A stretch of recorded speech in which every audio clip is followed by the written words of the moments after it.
ہر قسم کی تعریف اللہ کے لیے ہے. وہ اپنی بڑائی کی عزت میں منفرد اور اپنی بقا کے دوام میں اکیلا ہے. اللہ اکبر. اس نے اپنی معرفت سے اپنے اولیاء کے دلوں کو مانوس کیا اور اپنی پاکیزہ ثنا سے ذکر کرنے والوں کی سانسوں کو معطر کیا. ہر قسم کی تعریف اللہ کے لیے ہے. اس نے ڈرنے والوں کو اپنی اچھی امید سے معمون کیا. اللہ سب سے بڑا ہے. اس نے تمام پر بھرپور طریقے سے اپنا عظیم فضل کیا اور کریمانہ نوازش کی. ہر قسم کی تعریف اللہ کے لیے ہے. بہت زیادہ پاکیزہ اور بابرکت تعریف. اللہ اکبر. لا الہ الا اللہ واللہ اکبر وللہ الحمد. اس نے انس و جن کو پیدا کیا کہ وہ اس کی عبادت کریں. انہیں بھرپور نعمتوں سے نوازا کہ ان کا شکر بجا لائیں اور ان کی اپنی ذات کی طرف رہنمائی کی کہ وہ اس کی تعظیم و توقیر کریں. اللہ تبارک و تعالیٰ کا فرمان ہے اور جان رکھو کہ اللہ تعالیٰ کو تمہارے دلوں کی باتوں کا بھی علم ہے. تم اس سے خوف کھاتے رہا کرو. اور میں گواہی دیتا ہوں کہ اللہ کے سوا کوئی معبود برحق نہیں. وہ ایک ہے, اس کا کوئی شریک نہیں.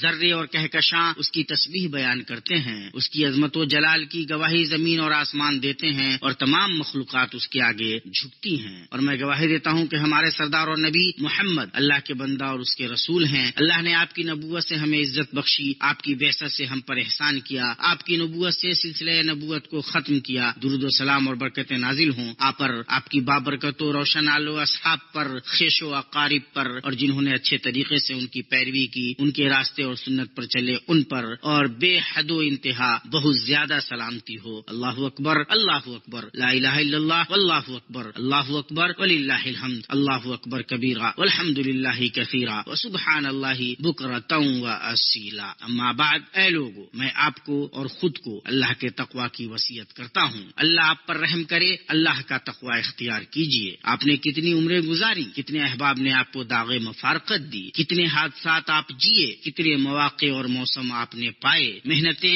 ہمتوں کے بقدر ہوتی ہیں. جس نے مطلوب کا شرف جانا اس نے محنت کی اور عزم و ارادہ سے کام لیا. صاحبان تقوی و اخلاص نے نجات کی کوشش کی اور کوتاہی کرنے والوں نے کوتاہی کی اور نادم ہوئے جب ندامت کا کوئی فائدہ نہیں. اللہ تم پر رحم کرے. اس چیز کی طرف جلدی کرو جسے اللہ پسند کرتا ہے اور جس سے راضی ہوتا ہے کہ ہر انسان اپنے کیے گئے گناہ اور جرم سے بندھا ہوا ہوتا ہے. اللہ تبارک و تعالیٰ کا فرمان ہے, جس دن انسان اپنے ہاتھوں کی کمائی کو دیکھ لے گا. اللہ اکبر. جس نے اپنے نفس سے جہاد کیا وہ اس کا مالک ہو گیا. الحمدللہ. جس نے تقوی کی راہ جان لی اس پر چلا. مسلمانوں, تمہاری عید مبارک ہو. اللہ ہمارے اور تمہارے نیک اعمال قبول کرے. اللہ تمہارے روزوں اور قیام کو قبول کرے اور تمہاری تلاوتوں اور صدقات کو قبول کرے. ہر قسم کی تعریف اللہ کے لیے ہے. پھر ہر قسم کی تعریف اللہ کے لیے ہے. یہ دیکھو, مسجد حرام, مسجد نبوی اور پاکیزہ مقدس مقامات عمرہ و زیارت کرنے والوں, نمازیوں, تکبیر کہنے والوں, اعتکاف کرنے والوں, رکوع اور سجدہ کرنے والوں سے بھر گئے ہیں. اس بابرکت ملک مملکت سعودی عرب میں زبردست کارنامے روشن ہوئے ہیں. اس نے ہر اس شخص کا استقبال کیا ہے, اسے خوش آمدید کہا ہے اور اس کا خیال رکھا ہے جو اس کے روئے زمین پر رہا ہے. ملک کے جوان اور اس کے ادارے اب سب اپنے میدان اور اپنی جگہ پر خدمتیں پیش کرتے ہیں, کوششیں صرف کرتے ہیں اور خوب کرتے ہیں اور ٹوٹ کر کوشش کرتے ہیں تو شاندار کارنامے انجام دیتے. اس نے عمرہ زیارت کرنے والوں, ان مقدس دیار اور پاکیزہ خطے کے قاصدین, روزہ داروں, تہجد گزاروں, اعتکاف کرنے والوں, رکوع اور سجدہ کرنے والوں کے استقبال کے لیے ہوائی اڈے اور بری و بحری بندرگاہیں کھول دی ہیں. ہر قسم کی تعریف اللہ کے لیے ہے. آپ اپنے ہی لوگوں کے پاس آئے ہیں اور ہموار سرزمین پر قدم رنجا فرمایا ہے. لوگوں کی بھیڑ ہے, پاکیزہ مقام کا انہیں شوق فراواں ہے. وہ ایمان سے معمور ہیں. امن و امان اور خدمتوں کا سلسلہ ہے جس کی نظیر ملنی مشکل ہے. ہمیں غذا, پانی, صحت, نفسیات اور سماج کا امن حاصل ہے. اور اللہ ہی کی تعریف ہے اور یہ اسی کا احسان ہے اور اللہ کے فضل سے اسی کی کامل نگہبانی ہے کہ صفیں لگ گئی ہیں, قدم اور کندھے برابر ہو گئے ہیں, شعائر قائم کیے گئے ہیں, تراویح اور قیام اللیل, طواف اور زیارت اور روزہ شریفہ میں نماز. اللہ سب سے بڑا ہے جب تک ان مقدس علاقوں میں آنسو بہتے رہیں. اللہ سب سے بڑا ہے جب تک اس مقدس احاطے میں لوگ اکٹھے ہوتے رہیں. ہر قسم کی تعریف اللہ کے لیے ہے. پھر ہر قسم کی تعریف اللہ کے لیے ہے. اس مبارک ملک کی حکیمانہ قیادت نے حرمین شریفین کی خدمت کو ایسا شعار بنایا ہے جس سے آگے کوئی شعار نہیں, اور اتنا خرچ کیا ہے کہ کوئی مقابلہ کرنے والا مقابلہ نہیں کر سکتا. اس کے سربراہ کہتے ہیں اور کہنے والے خادم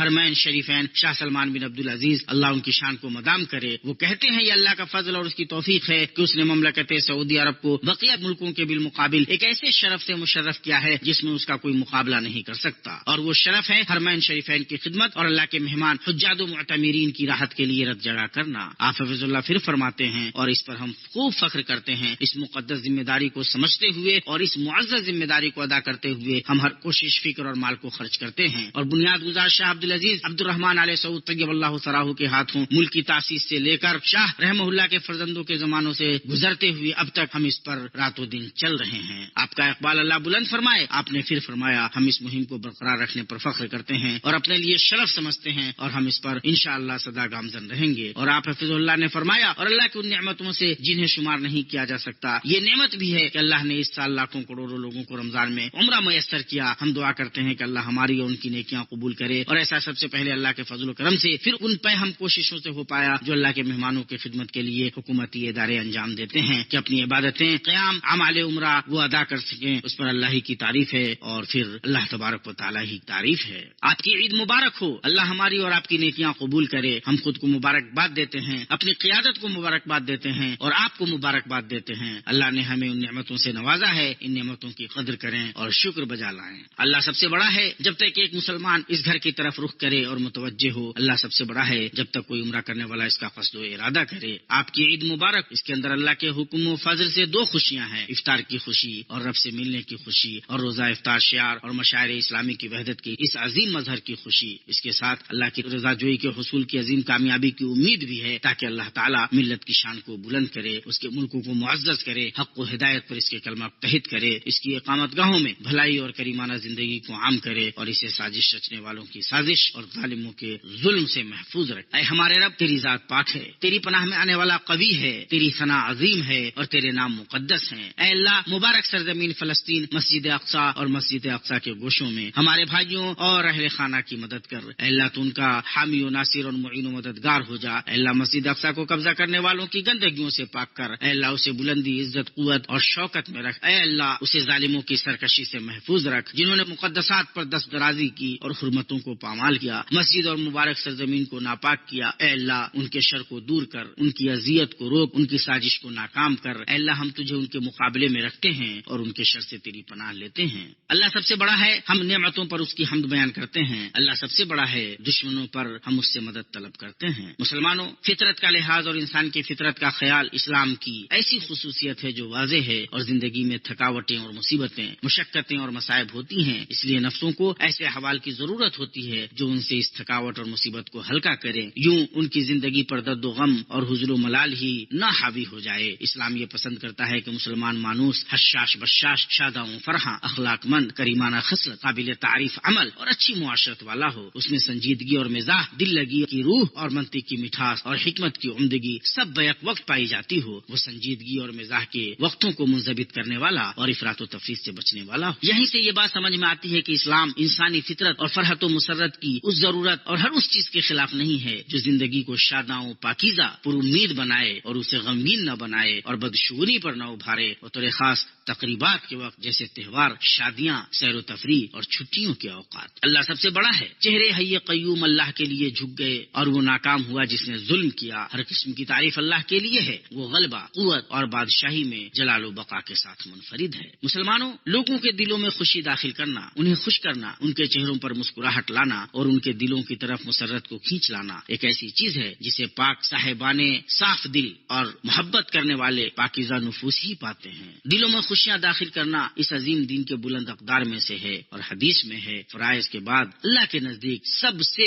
پسندیدہ اعمال میں سے مسلمان کو خوش کرنا ہے۔ اسے طبرانی نے اوسط میں روایت کیا ہے اور ابو شیخ اور منذری نے ترغیب میں، اور اس کی سند حسن ہے۔ طبرانی کی ایک حدیث میں جو حسن سند سے انس رضی اللہ تعالیٰ عنہ سے مروی ہے، اس میں ہے کہ انہوں نے کہا کہ رسول اللہ صلی اللہ علیہ وسلم نے فرمایا، جس نے اپنے مسلمان بھائی سے اس چیز کے ساتھ ملاقات کی جو اللہ کو پسند ہے تاکہ وہ اس سے اس مسلمان بھائی کو خوش کرے، تو اللہ تعالیٰ قیامت کے دن اسے خوش کرے گا۔ اور جب بعض صحابہ رضوان اللہ علیہ مجمعین سے پوچھا گیا دنیا کی لذتوں میں سے کیا رہ گیا، تو انہوں نے کہا اخوان و احباب کو خوش کرنا۔ اللہ سب سے بڑا ہے، اس کی نوازش عظیم ہے۔ اللہ سب سے بڑا ہے، بندوں پر اس کی پردہ پوشی خوبصورت ہے۔ مسلمانوں، ظرافت و مزاح کے اندر یہ بات پائی جاتی ہے کہ اس سے دل کو خوش کیا جاتا ہے اور اس سے اکتاہٹ اور افسردگی سے نجات نجات پانے میں، وحشت کو دور بھگانے میں، غم و اضطراب کو دفع کرنے میں اور دلوں کو جوڑنے میں مدد ملتی ہے۔ یوں نفس چست ہو جاتے ہیں اور سنجیدہ اور نیک کاموں کی ادائیگی کے لیے تیار ہو جاتے ہیں۔ اور انسان کی طبیعت میں سے ہے کہ وہ اُب جاتا ہے اور دل جب تھک جائیں اندھے ہو جاتے ہیں۔ اس لیے سنجیدگی کی حرارت اور تیزی کو توڑنا ضروری ہے، اور وہ بھی ضروری ہے جس سے توازن حاصل ہو تاکہ زندگی رواں دواں رہے اور مقاصد پورے ہوں۔ عرب کہتے ہیں جو مزاح نہ کرے اس میں سنجیدگی نہیں، اور عرب آدمی کی تعریف اپنے اس قول سے کرتے ہیں اس کی خصلت سنجیدگی ہے اور اس میں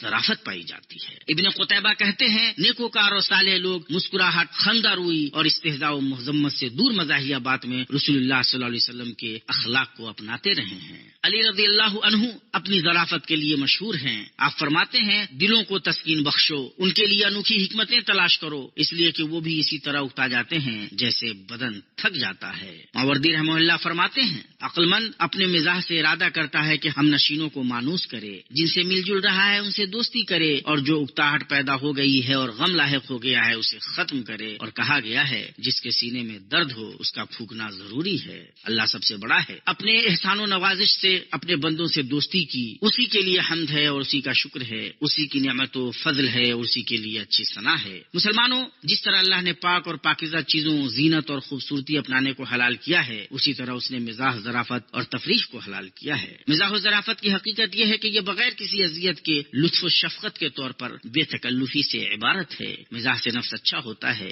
روح مانوس ہوتی ہے، دل کو راحت ہوتی ہے، تکلف دور ہوتا ہے، دور والے نزدیک ہوتے ہیں اور وحشت زدہ مانوس ہوتے ہیں۔ مزاح کسی ایسی انوکھی بات سے ہوگی جس میں ملاحت ہو، کسی ایسی نادر چیز سے ہوگی جس میں لطافت ہو، اور ایسی ظرافت سے ہوگی جس میں حلاوت و نمکینی کا امتزاج ہو، جس سے نفس کو خوش کرے اور جو الفاظ اس میں ہوں ان سے دل کو کھینچے، اور جو معانی ہوں ان سے خوشی ملے، وہ شادمانی کا باعث ہو اور روشن و تاباں شکل میں شادمانی کو عام کرے۔ اللہ سب سے بڑا ہے، اے ہمارے رب، ہم تیری طرف اپنے ہاتھ اپنی ضرورتوں کے ساتھ پھیلا رہے ہیں اور تجھ سے آہوزاری کر رہے ہیں کہ ہماری کجی درست کر۔ مسلمانوں، مزاح مشروع سنت ہے، اسے اللہ کے نبی صلی اللہ علیہ وسلم نے کیا ہے اور اس کو باقی رکھا ہے، اور آپ کے بعد آپ کے صحابہ رضوان اللہ علیہم اجمعین نے کیا ہے، پھر تابعین نے، اور ان کے بعد امت کے بہترین اور فضلہ حضرات نے کیا ہے۔ ابو ہریرہ رضی اللہ عنہ سے روایت ہے، لوگوں نے کہا اے اللہ کے رسول، آپ ہم سے دل لگی کرتے ہیں۔ آپ صلی اللہ علیہ وسلم نے فرمایا میں صرف حقیق کہتا ہوں۔ اسے احمد نے حسن سند سے اپنی مسند میں روایت کیا ہے۔ زید بن ثابت کہتے ہیں اللہ کے نبی صلی اللہ علیہ وسلم لوگوں میں سب سے زیادہ مزاح کرنے والے ہوتے تھے جب وہ اپنے اہل خانہ کے ساتھ ہوتے تھے۔ اسے ابن ابی شیبہ نے اپنی مصنف نے روایت کیا ہے اور بہقی نے شعب الایمان۔ عبداللہ بن حارث فرماتے ہیں میں نے رسول اللہ صلی اللہ علیہ وسلم سے زیادہ تبسم فرماتے کسی کو نہیں دیکھا، اور آپ صلی اللہ علیہ وسلم اپنے ساتھیوں کا مزاح دیکھتے تھے اور سنتے تھے اور بسا اوقات ان کے ساتھ شریک بھی ہوتے تھے۔ روایت کیا گیا ہے کہ صہیب رضی اللہ عنہ کی ایک آنکھ آشوب کا شکار تھی۔ رسول اللہ صلی اللہ علیہ وسلم نے ان سے فرمایا تمہاری آنکھ آئی ہوئی ہے اور تم کھجور کھا رہے ہو۔ انہوں نے کہا اے اللہ کے رسول، میں تو دوسری طرف سے چبا رہا ہوں۔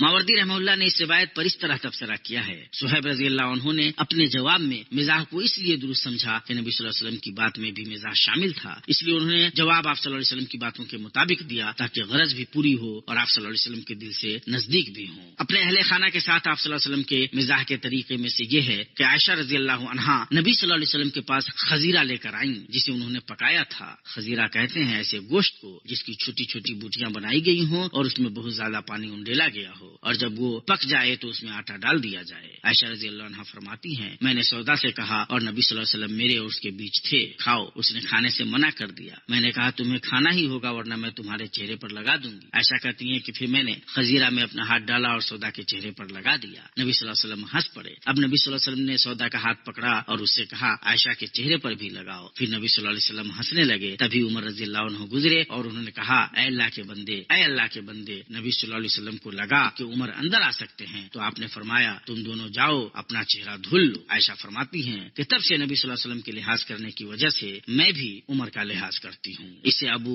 یعلا نے اپنی مسند میں روایت کیا ہے۔ اللہ سب سے بڑا ہے، اس نے اپنے بندے کی مدد، اپنے لشکر کو غلبہ عطا کیا اور تنہا سارے گروہوں کو شکست دیا۔ پیارو، صحابہ کرام رضوان اللہ علیہم اجمعین اور ان کے بعد سلف امت کے سب سے جانکار اور سب سے افضل لوگ تھے اور سب سے زیادہ اللہ سے ڈرنے والے تھے۔ انہیں ان کے سچے احوال اور پاک رازوں نے ایسے مزاح و ظرافت سے نہیں نہیں روکا جو ان کی سنجیدگی، سیرت اور استقامت پر اثر انداز نہ ہو۔ ابو بکر بن عبداللہ المزنی فرماتے ہیں اللہ کے نبی صلی اللہ علیہ وسلم کے صحابہ تربوز کے چھلکے سے ایک دوسرے کو مارتے تھے، اور جب جنگ کی بات ہوتی تو میدان کار ہوتے۔ اسے بخاری نے ادب مفرد میں روایت کیا ہے۔ صحابہ کرام اپنے اہل خانہ کے ساتھ مزاح کو پسند فرمایا کرتے تھے، اپنے اہل خانہ کے ساتھ خود دل لگی کرتے تھے، اور اس میں کوئی ایسی چیز نہیں دیکھتے تھے جس سے مروت کم ہو یا کمال مردگانگی، وقار یا اچھی دینداری کے منافی ہو۔ عبداللہ بن عمر رضی اللہ عنہما بیان فرماتے ہیں آدمی کو چاہیے کہ وہ اپنے اہل خانہ کے ساتھ بچے کی مانند رہے، پھر جب یہ تلاش کیا جائے کہ اس کے پاس کیا ہے تو وہ مرد پایا جائے۔ عمر رضی اللہ عنہ اپنے ہم نشینوں سے کہا کرتے تھے اللہ تم پر رحم کرے، کچھ کھٹی میٹھی باتیں کرو، یعنی ایسی باتیں کرو جو مانوس کرنے والی ہوں اور مسرت خیز ہوں۔ اور ابن عباس رضی اللہ عنہما اپنے ساتھیوں سے کہتے جب وہ درس سے اُبنے لگتے کچھ کھٹی میٹھی باتیں کرو اور ظرافت کی طرف بڑھو، عرب کی تاریخ بیان کرو کہ نفس ایسے ہی اُب جاتے ہیں جس طرح بدن تھک جاتا ہے۔ اللہ سب سے بڑا ہے جب تک وہ روزہ داروں کو عظیم ثواب سے نوازتا رہے، اور اللہ سب سے بڑا ہے جب تک وہ خوبصورت کپڑوں کو پہننے کی انہیں اجازت دیتا رہے۔ بھائیو، جہاں تک تابعین اور ان کے بعد کے لوگوں کی بات ہے تو یہ امام زہری رحمہ اللہ ہیں۔ جب ان سے حدیث کے بارے میں پوچھا جاتا تو کہتے کچھ دل لگی کر لو، حدیث کے ساتھ غیر حدیث کی باتیں بھی کرو تاکہ نفس کھل جائیں۔ اور ابن سیرین رحمہ اللہ ہنستے تھے اور مزاح کیا کرتے تھے، یہاں تک کہ ان کا لعاب بہنے لگتا تھا، پھر پڑھتے تھے واقعی زندگانی دنیا تو صرف کھیل کود ہے۔ اور عطا بن صائب نے کہا سعید بن جبیر ہم سے قصے بیان نہیں کرتے تھے مگر اپنے واسطے ہمیں رلا دیتے تھے، اور ہماری مجلس سے نہیں اٹھتے تھے یہاں تک کہ ہمیں ہنسا دیتے تھے۔ اور طاؤس بن کیسان رحمہ اللہ حدیث، فقہ اور زہد تمام اعتبارات سے کبار تابعین میں سے ہیں۔ ان کی خوبی بیان کرتے ہوئے لوگوں نے کہا ہے کہ وہ بچوں کے ساتھ بچے ہوتے اور بوڑھوں کے ساتھ بوڑھے، اور جب خلوت میں ہوتے تو مزاح فرماتے۔ ان تمام کے بعد اللہ تم پر رحم کرے اور تمہاری حفاظت کرے۔ مزاح ایسی خصلت ہے جسے لوگ پسند کرتے ہیں، اس لیے کہ اس سے نفس کو راحت ملتی ہے اور غم ختم ہوتا ہے۔ اللہ تبارک و تعالیٰ کا فرمان ہے اسی نے چوپائے پیدا کیے جن میں تمہارے لیے گرمی کے لباس ہیں اور بھی بہت سے نفع ہیں، اور بعض تمہارے کھانے کے کام آتے ہیں، اور ان میں تمہاری رونق بھی ہے، جب چرا کر لاؤ تب بھی اور جب چرانے لے جاؤ تب بھی، اور تمہارے بوجھ ان شہروں تک اٹھا لے جاتے ہیں جہاں تم بغیر آدھی جان کیے پہنچ ہی نہیں سکتے۔ یقیناً تمہارا رب بڑا ہی شفیق اور نہایت مہربان ہے۔ گھوڑوں کو، خچروں کو، گدھوں کو اس نے پیدا کیا کہ تم ان کی سواری لو، اور وہ باعث زینت بھی ہیں، اور وہ بھی ایسی بہت سی چیزیں پیدا کرتا ہے جن کا تمہیں علم نہیں۔ اللہ مجھے اور آپ کو اپنی کتاب کی ہدایت اور نبی محمد صلی اللہ علیہ وسلم کی سنت سے فائدہ پہنچائے۔ میں اپنی یہ بات کہتا ہوں اور اپنے لیے اور آپ کے لیے اور بقیہ تمام مسلمانوں کے لیے ہر گناہ اور خطا سے مغفرت طلب کرتا ہوں۔ آپ بھی مغفرت طلب کریں، بلا شبہ وہ بخشنے والا مہربان ہے۔ اللہ سب سے بڑا ہے جب تک دونوں عید پیدر پہ آئیں، عید الفطر اور حج اکبر کا دن۔ اللہ سب سے بڑا ہے جب تک اس روشن دن کا سورج روشن ہو۔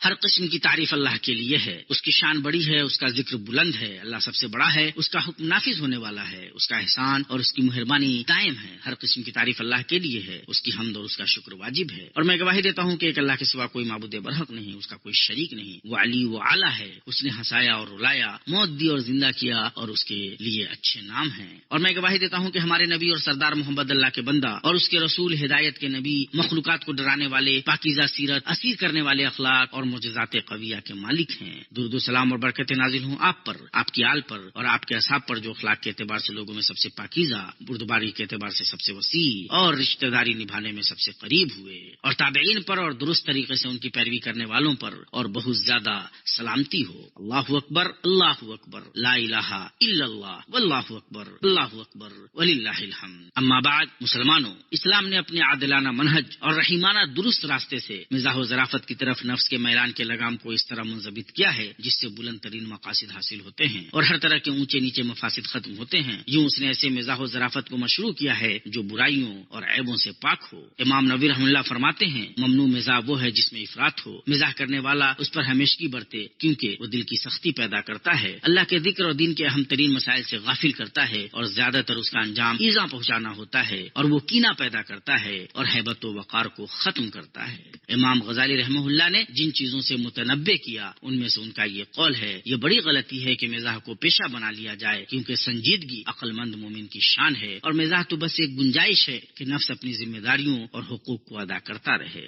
سعید بن عاص اپنے بیٹے کو وصیت میں کہتے ہیں، اے میرے بیٹے، مزاح میں میانہ روی سے کام لینا، اس لیے کہ اس میں افراط ہو تو اس سے رونق چلی جاتی ہے، بے وقوفوں کو مزاح جرأت مند کر دیتا ہے، اور بالکل یا اس سے بچنے سے تمہارے دوست اور ہمنشین تمہیں ناپسند کرنے لگیں گے۔ مزاح کو اسی قدر ہونا چاہیے جس سے بغیر افراد کے انہیں تم سے انس حاصل ہو جائے۔ اللہ کے بندو، یہیں سے یہ بات سمجھ میں آتی ہے کہ مباح مزاح وہ ہے جو دین کو گالی دینے یا اللہ اور اس کے رسول کا استہزاء کرنے، جھوٹ اور غیبت سے، چغل خوری اور دوسروں کا مذاق اڑانے سے خالی ہو، اور اسے عادت نہ بنایا جائے، اور وہ مسلمانوں کو ڈرانے کے لیے نہ ہو، اور نہ عداوت و دشمنی کو ظاہر کرنے کے لیے ہو، اور نہ فتنوں کی آگ بھڑکانے کے لیے ہو، جس سے ہیبت چلی جاتی ہے، رشتے ٹوٹتے ہیں، دوستیاں ختم ہوتی ہیں اور دلوں میں کینے جنم لیتے ہیں۔ اسی طرح مزاح کرنے والے کو چاہیے کہ وہ حالات اور لوگوں کی طبیعتوں اور مزاجوں کی رعایت کرے، کیونکہ ہر آدمی کو نہ مزاح پسند آتا ہے اور نہ وہ اسے قبول کرتا ہے۔ اسی طرح لوگوں کے مقام اور ان کے مرتبہ کا خیال رکھنا بھی ضروری ہے۔ اللہ سب سے بڑا ہے، اس کے کمال و عظمت پر ایمان رکھتے ہوئے، اور سب سے بڑا ہے اس کی حکمت و مشیت کو تسلیم کرتے ہوئے اور اس کے کرم اور جنت کی امید کرتے ہوئے۔ مسلمانوں، اللہ کا تقوی اختیار کرو اور جان لو کہ عید کریمانہ موقع ہے کہ دل صاف ہوں، نفس مصالحت کریں۔ یہ موقع ہے کہ کینہ و حسد کی گندگیوں کو دھویا جائے اور عداوت و دشمنی کے اسباب و وسائل کو ختم کیا جائے۔ خوشی داخل کرنا آسان سی چیز ہے۔ آپ اپنے بھائی کو کسی بات یا مسکراہٹ یا ہدیہ اور بخشش میں سے جو میسر ہو اس سے خوش کر سکتے ہیں۔ آپ اس کی دعوت قبول کر کے یا اس کی زیارت کر کے اسے خوش کر سکتے ہیں۔ یہ ان میں سے کہاں ہیں جن کا نصیب کم ہے، جن کے کپڑے زیادہ ہیں اور ثواب کم ہیں، بدن ڈھکا ہوا ہے اور دل عاری ہے، جیب بھری ہوئی ہے اور صحیفہ خالی ہے، زمین میں چرچے ہیں اور آسمان میں مہجور ہیں، کوئی ذکر نہیں۔ اللہ کی پناہ، اس لیے خوش ہو جاؤ، اپنے ارد گرد لوگوں کو خوش کرو کہ خوشی دل کی بلند ترین نعمت، لذت اور سرور میں سے ہے۔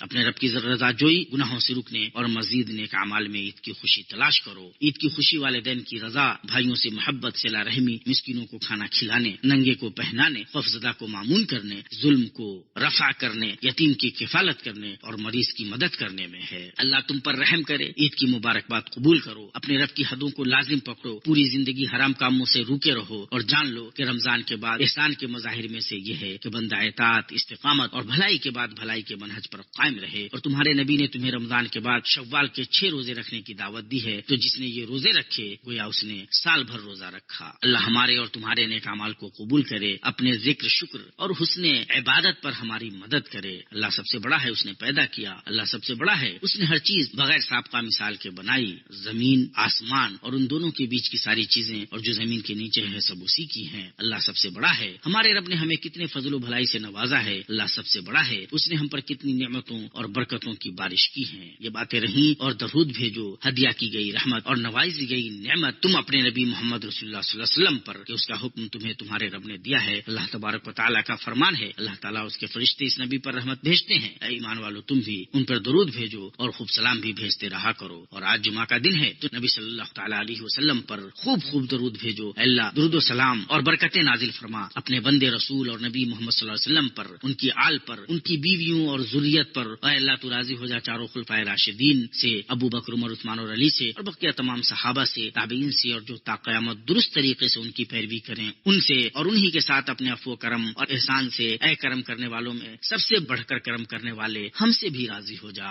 اے اللہ، اسلام اور مسلمانوں کو غلبہ دے، شرک اور مشرکین کو رسوا کر اور دین کے حدود کی حفاظت فرما، اپنے مومن بندوں کی مدد فرما، سرکشوں، ملحدوں اور بقیہ دین کے تمام دشمنوں کو رسوا کر۔ اے اللہ، اپنے دین، اپنی کتاب، نبی کی سنت اور نیک بندوں کی مدد فرما۔ اے اللہ، ہمارے وطن میں ہمیں امن سے نواز، ہمارے سربراہوں اور حکمرانوں کی اصلاح فرما، ہماری سربراہی انہیں دے جو تجھ سے ڈریں، تیرا تقوی اپنائیں اور تیری رضا کی پیروی کریں۔ اے رب العالمین، اے اللہ، حق و توفیق اور درستگی سے ہمارے سربراہ شاہ سلمان بن عبدالعزیز حفیظ اللہ کی مدد فرما، اور انہیں اس بات کی توفیق دے جو تیری مرضی اور منشا کے مطابق ہو، اور انہیں بھلائی اور تقوی کی راہ پر چلا، انہیں نیک مشیر سے نواز، ان کے ذریعے اپنے دین کو غلبہ عطا کر، ان کے ذریعے اپنے کلمہ کو بلند کر، انہیں اسلام اور مسلمانوں کے لیے غلبہ کا ذریعہ بنا، حق و ہدایت پر مسلمانوں کے کلمہ کو جمع کر، انہیں اور ان کے ولی عہد، ان کے اخوان اور مددگاران کو حق و ہدایت کی توفیق دے، اور ہر اس چیز کی توفیق دے جس میں بندوں اور ملک کی بھلائی ہو۔ اے اللہ، مسلمانوں کے سربراہوں کو اپنی کتاب اور اپنے نبی محمد صلی اللہ علیہ وسلم کی سنت کے مطابق عمل کرنے کی توفیق دے، انہیں اپنے مومن بندوں کے لیے رحمت بنا، ہدایت پر ان کے کلمہ کو جمع کر۔ اے رب العالمین، تو ہمیں شریروں کے شر، فاجروں کے مکر اور لیل و نہار کی مصیبتوں سے محفوظ رکھ۔ اے اللہ، ہمیں دنیا میں بھی بھلائی دے اور آخرت میں بھی بھلائی دے، اور جہنم کے عذاب سے بچا۔ اے اللہ، اس عید کو ہم پر کئی سالوں اور لمبے زمانوں تک پاکیزہ خوشبخت زندگی، دین و امت کے غلبہ، اتحاد، قبول اور مغفرت کے ساتھ لوٹا۔ بلا شبہ تو جواد کریم ہے۔ سبحان ربک رب العزت عما یصفون وسلام علی المرسلین والحمد للہ رب العالمین۔ اللہ اکبر، اللہ اکبر، لا الہ الا اللہ، واللہ اکبر، اللہ اکبر وللہ الحمد، اللہ اکبر کبیرہ والحمد للہ کثیرہ وسبحان اللہ بکرۃ واصیلا، وصلی اللہ وسلم وبارک علی سیدنا محمد وعلی آلہ وسلم تسلیما کثیرا۔